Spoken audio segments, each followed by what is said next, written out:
it's Allison from Wonderlast.com. Welcome back to my channel. May is coming to a close, which means it is time for me to set up my bullet journal for June. And normally I like to start off these videos with like a little introduction where I'm actually facing the camera and talking to you face to face, but I completely forgot to film an introduction, and if I'm being honest, I ran out of time and I didn't have time to do that. So let's just pretend that you can see my face right now, yes, instead of this image, okay? Anyway, moving on, let's get into the June setup. So for the month of June, I decided to keep it really, really simple, and that's why I am going with the quote for the title page, less is more, kind of wanting to apply that to my life, to my business, and to the bullet journal setup. Last month's theme, well, I guess it's still technically May, my May bullet journal theme for May was adventure time, and it was really doodle intensive, and it took a lot of time to set up, and it was super fun. I had a blast doing it, and I'll link to that in the upper right hand corner in that little card thingamajig if you want to see it and check it out. But I didn't have as much time this time around to spend on setting up my bullet journal, and I just wanted to keep it a lot more simple for reasons I already mentioned. I just kind of want to simplify my life and my business and how I spend my time. So the inspiration for this month are these little kawaii kitty plop stickers that I got. I think I'm pronouncing it right. Is it kawaii? I'm assuming? I don't know, but they're really adorable kitties, and you're about to see them in a second. So that's where I drew all my inspiration from. I tend to just like cute things, and therefore I use cute things in my themes a lot. And I wanted to just kind of embrace the hot summer month with some nice little flowers with smiley faces. Really trying to keep it simple. The urge to draw all over the quote page was real. It was hard. It really took a lot of me to like leave the white space.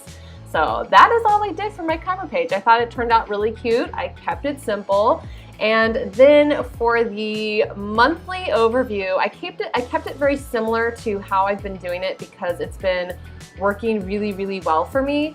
I like to draw out a big calendar, and I will just kind of pencil in mostly just events or things that I have, like if I'm traveling in events. I don't write down my daily to-dos or anything like that on the monthly calendar that I'm drawing. I just like to put in those like time-sensitive travel dates and events. That way I can kind of just see the big picture, a month at a glance, if you will.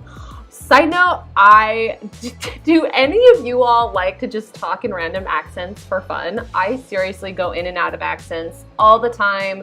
Bad British, bad Hick, bad Southern. I don't have an accent, but it's literally just ingrained into how I talk. I just like will do it for fun, and I'm so used to it that I don't even realize I'm doing it half the time, so a little silly.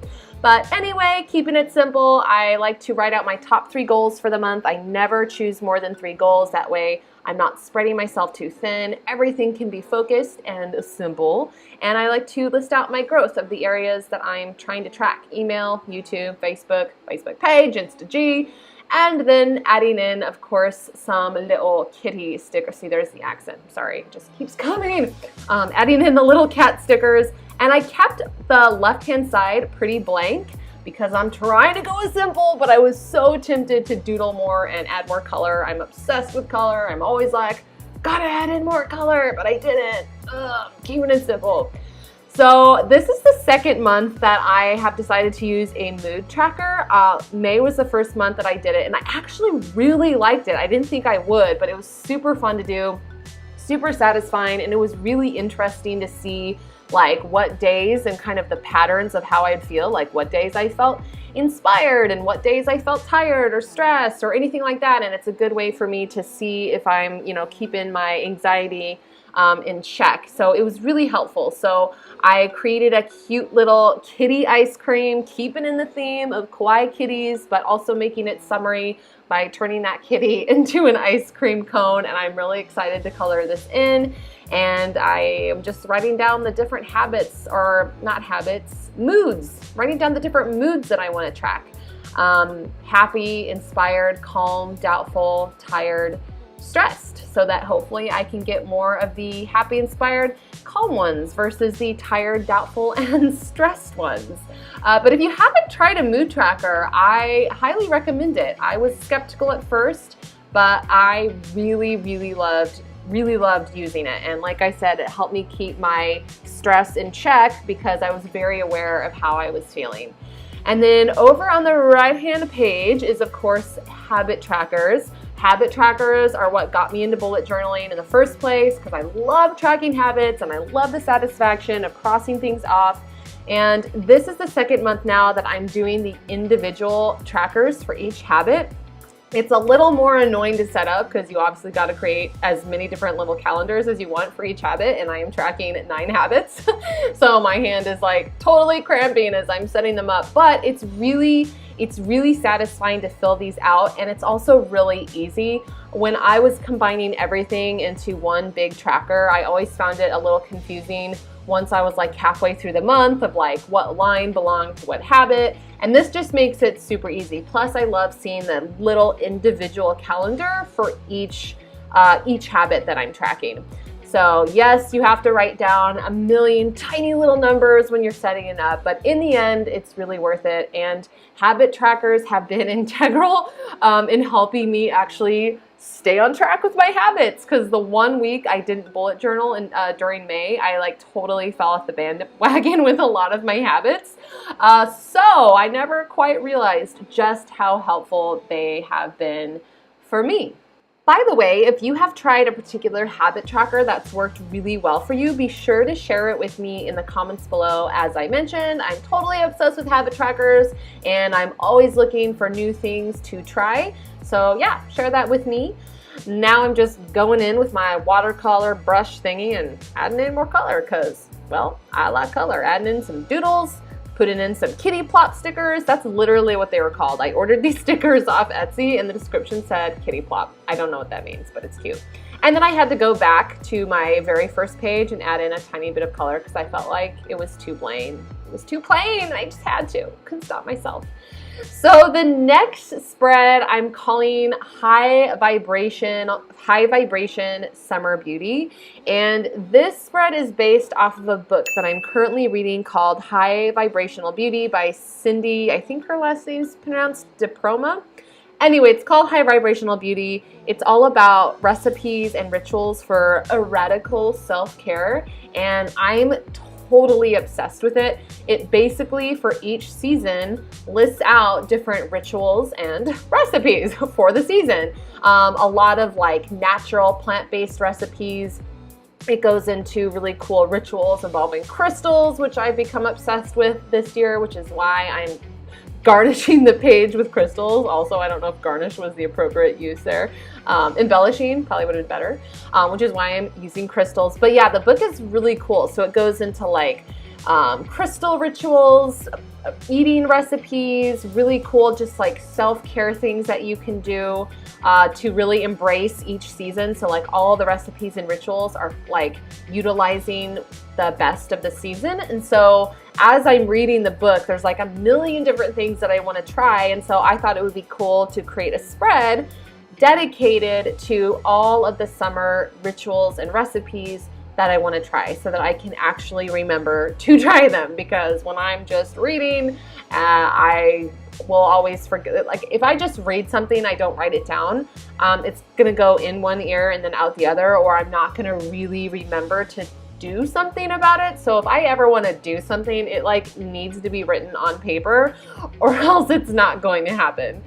So yeah, this is I'm really looking forward to this. I'm going to be doing this every season from the book, but I highly recommend the book if you're just looking for a fun read, if you like to cook, if you are into like crystals or meditation or things like that.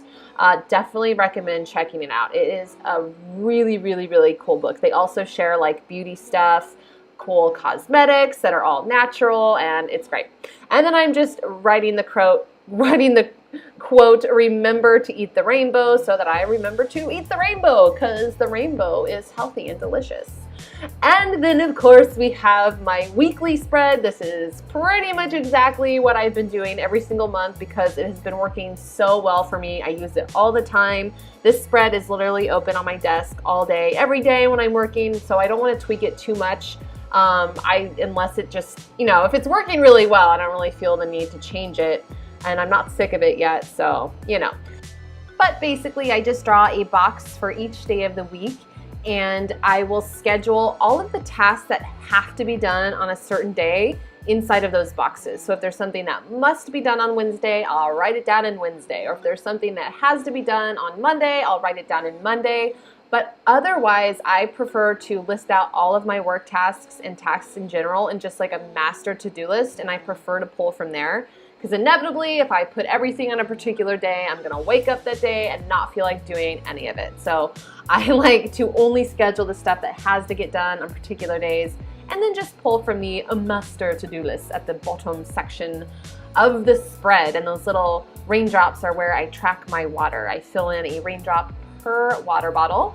And over on the left-hand side, I've got my top 3. That's where I'm gonna write down my top 3 goals for the week so that I always know what's the most important. If I don't get anything else done, those are the 3 things that need to get done.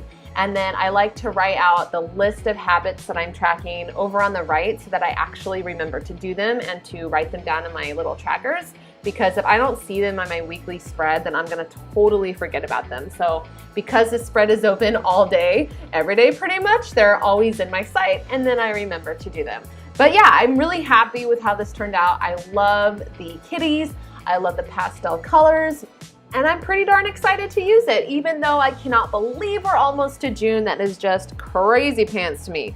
Also, side note, if you decide to ever recreate any of my spreads, I would love to see them. You should definitely share them with me on Instagram. Just tag me at Wonderlass. I would love to see it and comment on it and like it and maybe even share it in one of my upcoming videos. So be sure to share your recreations. And also, if you like this video or my bullet journaling videos, give this video a thumbs up and hit the subscribe. Okay, now let's do a quick overview so you can see how it all fits together, starting with the cover page and the monthly calendar overview, then the ice cream kitty mood tracker and habit trackers, followed by the high vibration summer beauty checklist / book inspiration, and then the weekly spread. All right, the end. Bye for now.